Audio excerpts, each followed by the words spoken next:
screens like neon on a sign, like headlights down a dirt road. That's the way I shine. Hello. Hi, Harper. Jeff in Las Vegas. Good morning.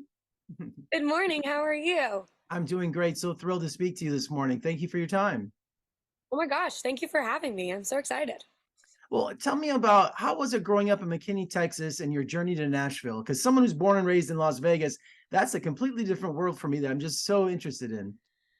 Oh yeah, Texas is quite large. I have lived in a handful of cities in Texas as my dad's a home builder, so we started in one place and now we are a little bit further out and I guess what you would call a little bit of the country. But yeah, I've been traveling to Nashville since I was 14 years old and moved here about 2 years ago. Well, your new single, "Oh Say Can You See," it's a personal message for you, isn't it? It's a personal journey. Yeah, it is. We've been kind of calling it basically an autobiography of my life and what I've walked through, honestly, as an 11-year-old, and even afterwards, being known as the worst national anthem singer as my title for so long, and then how I've navigated finding myself through that and just overcoming the bullying aspect of it all, and just trying my best to encourage the listener to also know that no matter what anybody says to them, if they say no or whatever they've gone through, that there's light at the end of the tunnel. Yeah, listening to the single, it's a real personal message. I mean, you get really detailed. So, did a lot of that happen to you? Yeah, so every single thing that you're hearing in the song is completely 100% true. I was shoved into half-size lockers. I did eat lunch in the bathroom while by myself, and even some of the song isn't going into the darkest details that actually happened in that story, which I'm able to talk to, about in other interviews and stuff. But yeah, it's all true. Well, Harper, like Frank Sinatra said, living the good life is the best revenge. Love that. And your single "Sparkle" really made a splash in the musical world too. So tell me about all the success in your career after that.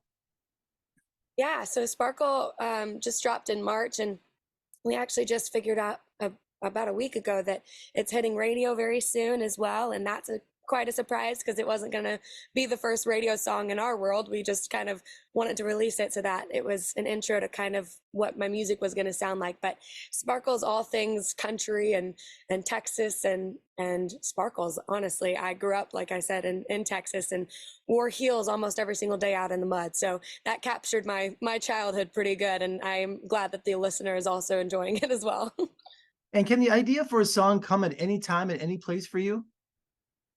Yes, I have a notes in my phone that just has lists that go on and on and on for random things that I'll see throughout my day, or I'll hear something in my head or whatnot. But ideas come constantly, honestly. I can't stop the music in my head. And are there still dreams listed on your dream board?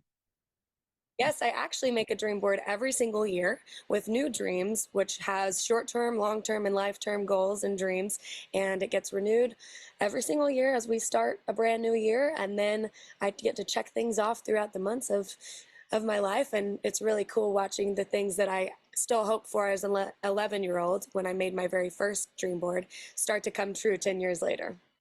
And are you active on social media? Do you love interacting with your fans?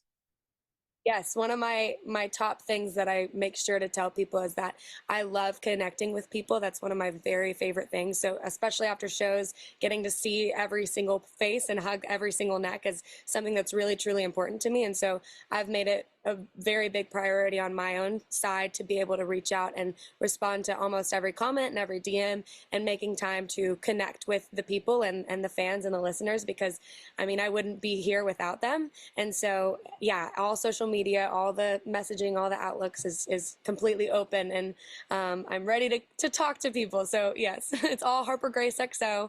And so people can come to me if they need anything, if they need advice or encouragement, or just want to say something that's encouraging to me. It's very sweet, but I'm always open. And with all your musical success, Harper, any touring plans in the near future?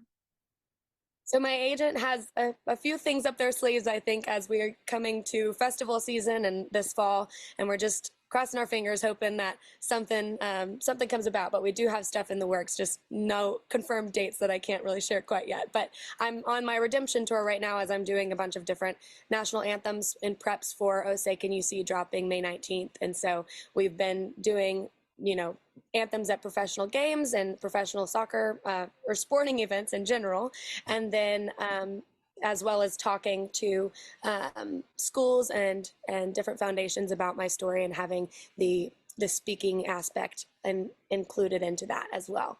Well, don't forget Las Vegas on your touring plans, because we would love to have you. And, you know, we're a who's who with country music here. So thank you so much. I will definitely not forget you guys. I would love to come and hug your neck personally and not just see you over the screen. well, we'd love to have you, Harper. So thank you so much for joining me. I'm so happy for all your success, and let's talk again soon. Thank you.